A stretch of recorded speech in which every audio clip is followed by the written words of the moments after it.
Hey, we rent our R-Pod out on Outdoorsy. I'm going to show you the simple steps that we take in between someone returning it and getting ready for the next person to use it. So let's take a look. First thing I do is check the propane tank. Typically I'll undo it, take it. If it's pretty heavy, I will keep it there. If the person using it said they didn't use it, most times I'll just take it in and reload it, get it all ready for the next person to use the camper. I forgot to mention, I will be purchasing a propane tank gauge so I can see exactly how much is in the propane, so I don't have to make a trip to go fill it up and they tell me it's already full. All right, next we double check the tires to make sure the tire pressure is good and make sure those are good to hit the road. I also like to open up the side storage containers just to get them airflow going through it, make sure the hoses are there, all the different components that I have located in there, make sure it's nice and clean so it's ready for the next people to take it out. When they pick it up, or actually, sorry, drop it off, I do a little walk around here to make sure it's good and just check all the components, make sure the windows are good, and just do an overall look to make sure the camper is just overall from the exterior is ready to go. Gotta check that spare tire. You know what I'm saying? This is connect, but you can see right here, this is where the hose goes in the middle and it latches. You'll see the video of that. And then you've got the black water, which is the poop and pee. And then on the right, you've got the gray water, which is all the other water. And again, you always want to do black water first and then gray water, and then hopefully put a hose through it to just clean out the pipe. Hey, now let's head inside the camper and take a look what we do inside. If we have any bedding in the camper, we'll make sure to take that off and wash it. So we have a comforter over here, some sheets. We also have this bedding. It's pretty nice. It's actually a 2-in-1, both a comforter and the sheets, and it zips off.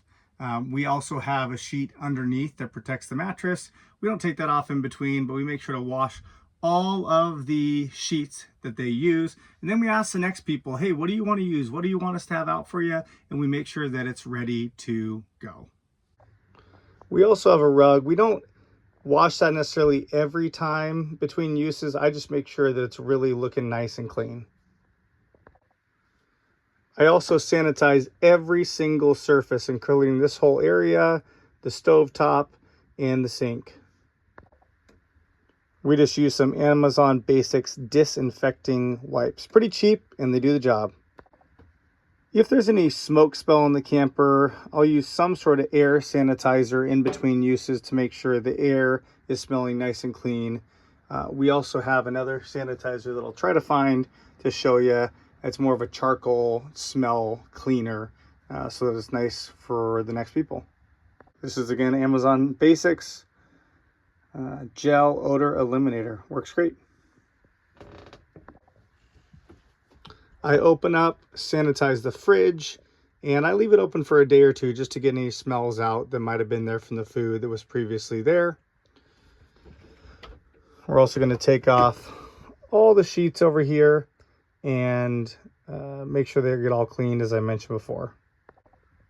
I go a little above and beyond and even make sure the doorknobs are sanitized. And the bathroom, this is probably the part that people really enjoy. I go in here, sanitize and vacuum down below, sanitize the toilet.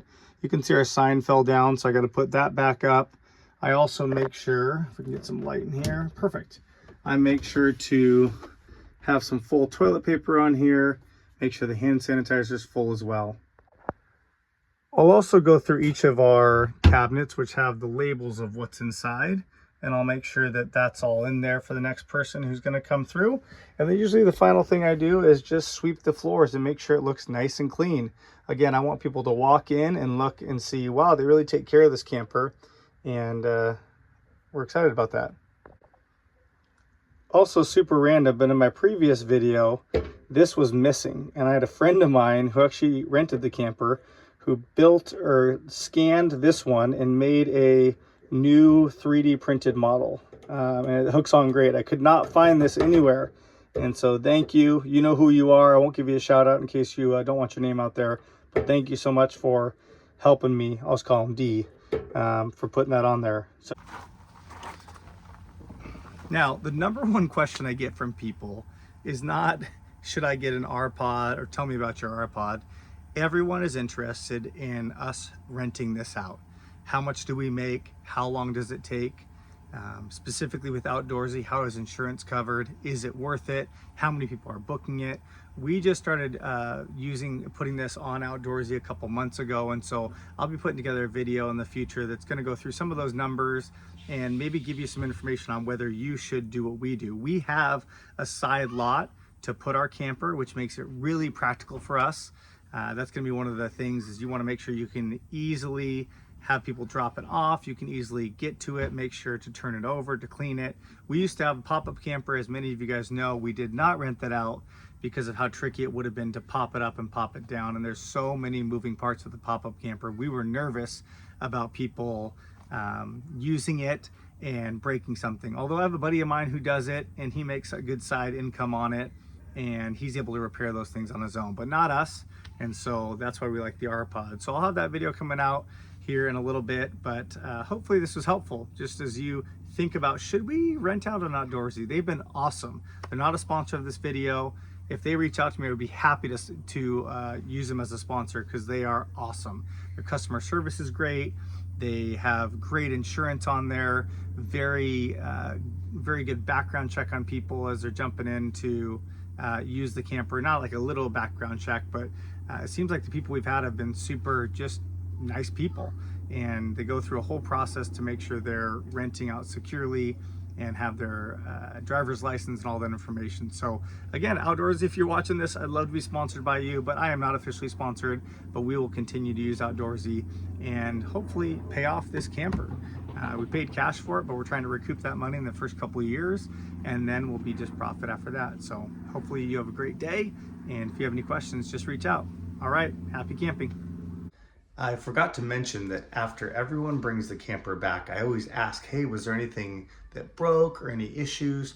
And about half of the time, somebody tells me about something. So there's actually like a blinker is not working as well as it should. And so I always ask for those things. And in between both rentals, I make sure that problem gets fixed. Or if it's not fixed, I at least notify the next renter and say, hey, you're gonna have an issue with this. Want to give you a heads up. But up until now, I've been able to fix all the issues.